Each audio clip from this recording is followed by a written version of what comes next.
आइए सुनते हैं एक छोटी सी कहानी। यह कहानी एक पिता की है जो अपने पुत्र से काफ़ी परेशान रहता था। उसका बेटा बहुत ही आलसी था। वो कोई काम धंधा नहीं करता और दिन भर इधर उधर घूमता रहता। उसके पिता हमेशा उसके भविष्य को लेकर चिंतित रहते।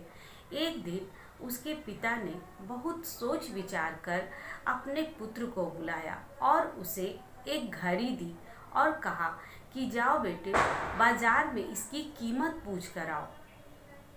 लड़का घड़ी लेकर बाजार चला गया और उसने जगह जगह जाकर उस घड़ी की कीमत पता की। कुछ लोगों ने उस घड़ी की कीमत 700, 1000, 1200 और किसी किसी ने तो समान दाम बताए।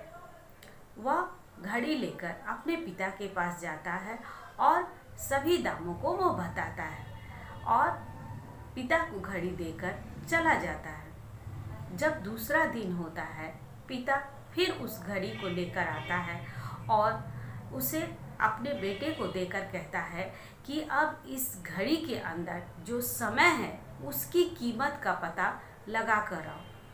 बेटा सोच में पड़ जाता है, फिर भी पिता ने कहा, इसलिए वो घड़ी लेकर बाजार चला जाता है।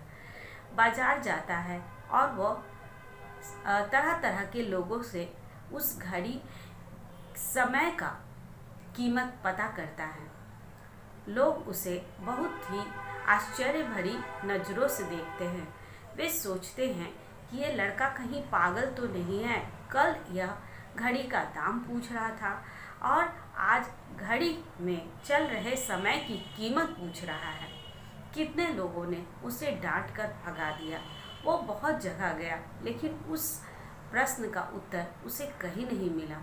फिर वह एक दुकान में गया। वहाँ एक बुजुर्ग आदमी थे। वह उस बुजुर्ग आदमी के पास गया और उसने पूछा कि बाबा बताइए, इस घड़ी के अंदर जो समय चल रहा है उसकी क्या कीमत है। तभी वह बुजुर्ग समझ गया कि यह पूछना क्या चाह रहा है। बुजुर्ग मुस्कुराए और उन्होंने बहुत ही अच्छे से उस प्रश्न का उत्तर दिया। कहा कि देखो बेटा, इस घड़ी में जो समय चल रहा है, जो समय अगर बीत जाएगा उसका एक पल भी हम लौटा नहीं सकते हैं, लेकिन जो समय हमारे पास है उसका हम कितना अच्छा और उचित उपयोग हम करके उस समय को हम अपने जीवन में महत्वपूर्ण कार्य कर सकते हैं। उस समय की कीमत बहुत अधिक है, क्योंकि जो समय बीत जाता है उसे हम लौटा नहीं सकते, लेकिन जो समय है उसका हम अनुचित उपयोग करके अपने जीवन को सफल बना सकते हैं। यह समय बहुत ही कीमती है। यह सुनकर लड़का खुश होता है और घड़ी लेकर अपने पिता के पास जाता है। तभी पिता समझाते हैं कि जो तुम्हारे पास समय है वो बहुत अनमोल है। अगर तुम इसी तरह यूं अपना समय बर्बाद कर दोगे तो भविष्य में कुछ भी नहीं कर पाओगे। समय बहुत कीमती है, उस समय का सही उपयोग करो। लड़का अपने पिता की बात को सुनता है और वह मेहनत करने लगता है और अपने पिता के कहे अनुसार समय का सही उपयोग करना सीख जाता है।